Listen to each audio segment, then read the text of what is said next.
कृष्ण भक्तों को मेरा प्यार भरा राधे राधे। आज हम श्रीमद् भागवत के पंचम स्कंद के चतुर्थ अध्याय में प्रवेश करेंगे, जिसमें ऋषभ देव जी का राज्य शासन का वर्णन किया गया है।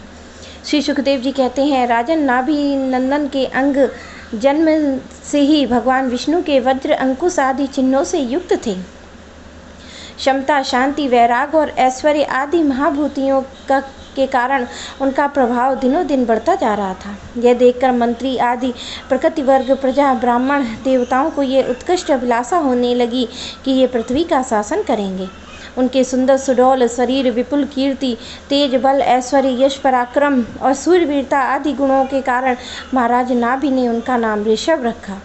एक बार भगवान इंद्र ने ईर्ष्यावश उनके राज्य में वर्षा नहीं की तो योगेश्वर भगवान ऋषभ ने इंद्र की मूर्खता पर हंसते हुए अपनी योग माया के प्रभाव से अपने वर्ष अजान भखंड में खूब जल बरसाया।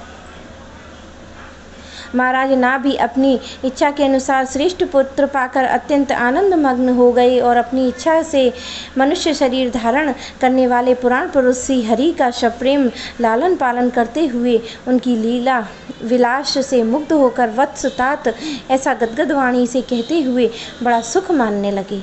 जब उन्होंने देखा कि मंत्रिमंडल, नागरिक, राष्ट्र की जनता ऋषभ देव से बहुत प्रेम करती है, तब उन्होंने उन्हें धर्म मर्यादा की रक्षा के लिए राज्य अभिषिक्त करके ब्राह्मणों की देखरेख में छोड़ दिया। आप अपनी पत्नी मेरु देवी के सहित बद्रिका आश्रम को चले गए और वहाँ अहिंसा वृत्ति से, जिसे किसी को उद्वेग न हो, ऐसी कौशलपूर्ण तपस्या और समाधि योग के द्वारा भगवान वासुदेव के नर नारायण रूप की आराधना करते हुए समय आने पर उन्हीं के स्वरूप में लीन हो गए। पांडुनंदन राजा नाभि के विषय में ये लोकोक्ति प्रसिद्ध है। राजऋषि नाभि के उदार कर्मों का आचरण दूसरा कौन पुरुष कर सकता है, जिनके शुद्ध कर्मों से संतुष्ट होकर साक्षात हरि उनके पुत्र हो गए थे। महाराज नाभि के समान ब्राह्मण भक्त भी कौन हो सकता है, जिनकी दक्षिणादि से संतुष्ट हुए ब्राह्मणों ने अपने मंत्र बल से उन्हें यज्ञशाला में साक्षात श्री विष्णु भगवान के दर्शन करा दिए। भगवान ऋषभ देव ने अपने देश अजान भखंड को कर्म भूमि मानकर लोक संग्रह के लिए कुछ काल गुरुकुल में वास किया और गुरुदेव को यथोचित दक्षिणा देकर गृहस्थ में प्रवेश करने के लिए उनकी आज्ञा ली। फिर लोगों को गृहस्थ धर्म की शिक्षा देने और देवराज इंद्र की दी हुई उनकी कन्या जयंती से विवाह किया और श्रौत स्मृता दोनों प्रकार के शास्त्र पदिष्ट कर्मों का आचरण करते हुए उनके गर्भ से अपने ही समान गुण वाले 100 पुत्र उत्पन्न किए। उनमें महायोगी भरत जी सबसे बड़े, सबसे अधिक गुणवान थे। उन्हीं के नाम से लोग इस अजान भखंड को भारतवर्ष कहने लगे। उनसे छोटे कुशवार्ता, इलावर्त, ब्रह्मवर्त, मलय, केतु, भद्रसेन, इंद्रस्प्रक, विदर्भ और कीकट ये 9 राजकुमार शेष 90 भाइयों में बड़े श्रेष्ठ थे। उनमें से छोटे कवि हरि, अंतरिक्ष, प्रदुब, पिपलायन, अविरोध, दुर्मिल, चमस और करभाजन ये 9 राजकुमार भगवत धर्म का प्रचार करने में बड़े भगवत भक्त थे।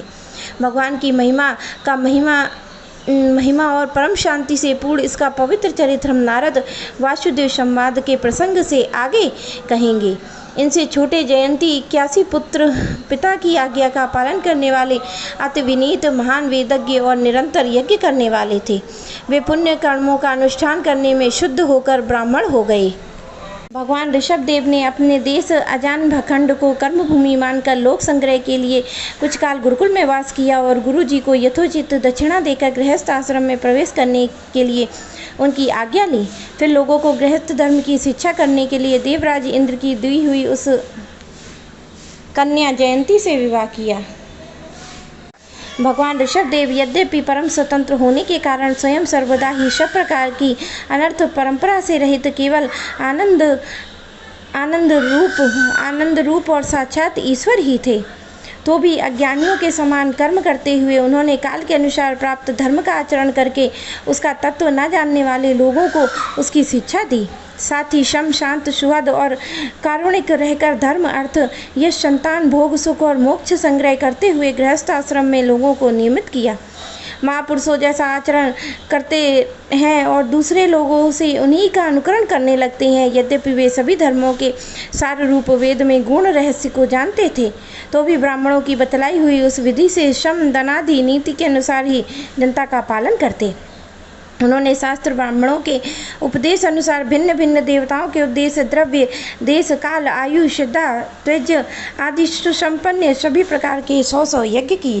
भगवान ऋषभदेव के शासन काल में इस देश का कोई भी पुरुष अपने लिए किसी से भी अपने प्रभु के प्रति दिन दिन बढ़ने वाले अनुराग के सिवा किसी और वस्तु की इच्छा कभी नहीं करता था।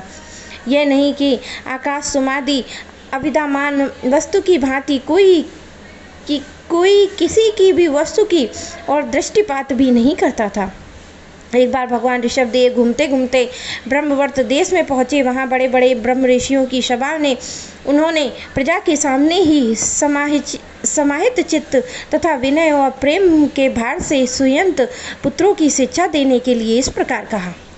मेरे प्यारे कृष्ण भक्तों को मेरा प्यार भरा राधे राधे।